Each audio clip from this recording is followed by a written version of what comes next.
আমাৰ প্ৰদেশ কংগ্ৰেছৰ দুজন গুৰুত্বপূৰ্ণ নেতাৰ লগত তেখেতৰ প্ৰত্যক্ষ যোগাযোগ হোৱাটো মোৰ জ্ঞাত।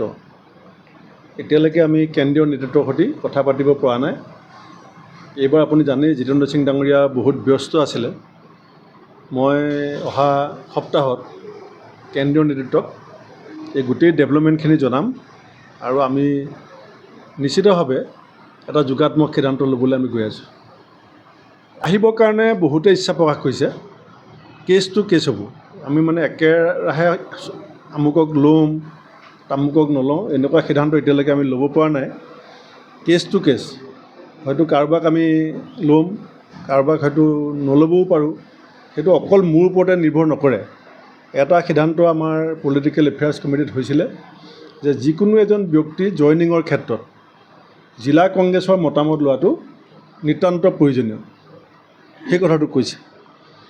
অশোক শৰ্মা ডাঙৰীয়াৰ ক্ষেত্ৰত আমাৰ নলবাৰী জিলা কংগ্ৰেছৰ কোনো আপত্তি নাই।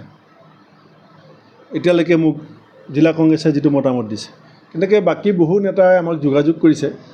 আমি জিলা কংগ্ৰেছৰ মতামত বিচাৰি আছোঁ। বহুতৰ ক্ষেত্ৰত জিলা কংগ্ৰেছে মতামত দিছে, বহুতৰ ক্ষেত্ৰত জিলা কংগ্ৰেছে মতামত দিয়া নাই। সেইকাৰণে আমি গোটেই কথাখিনি আজি ৰাজহুৱা কৰিব নোৱাৰোঁ। আপোনালোকে যিটো এটা নিৰ্দিষ্ট বিষয়ত সুধিছে সেইটো মই কৈ দিছোঁ।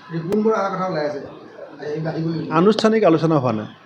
এইটোতো জুখিবৰ কাৰণতে একো মেচিন নাই, কিন্তু খবৰটোৱেই ভুল খবৰ দিছে। গতিকে ভুল খবৰ দিছে মানে এইবিলাক কাল্পনিক, মনে সজা।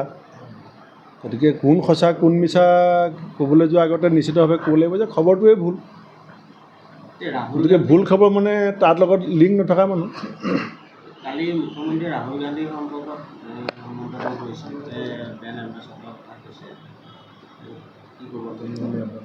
হিমন্ত বিশ্ব শৰ্মা ডাঙৰীয়াই যেতিয়া কাৰোবাক ব্যক্তিগতভাৱে আক্ৰমণ কৰে তেতিয়া সেই ৰাজনীতিটো সৎ ৰাজনীতি নে অসৎ ৰাজনীতি, উৎকৃষ্ট নে নিকৃষ্ট সেইটো ক'বলৈ কাৰো অধিকাৰ নাই। কিন্তু যদি তেখেতৰ দুৰ্নীতিৰ ক্ষেত্ৰত যদি কোনোবাই মাত মাতে তেতিয়া বহুতে ক'ব খোজে যে সেইটো নিকৃষ্ট ৰাজনীতি। হিমন্ত বিশ্ব শৰ্মা ডাঙৰীয়াই যেতিয়া অন্যসকলৰ ক্ষেত্ৰত নিকৃষ্ট ৰাজনীতি কৰে, নিকৃষ্ট কথা বতৰা কয়, সেইটো প্ৰতিবাদ কৰাৰ অধিকাৰ কাৰো নাই বুলি তেখেতে ভাবি লয়। খালি তেখেতৰ দুৰ্নীতি ভ্ৰষ্টাচাৰৰ বিৰুদ্ধত মাত মাতিলে সেইটো নিকৃষ্টত পৰে। সেইটোৱে মই ক'ম।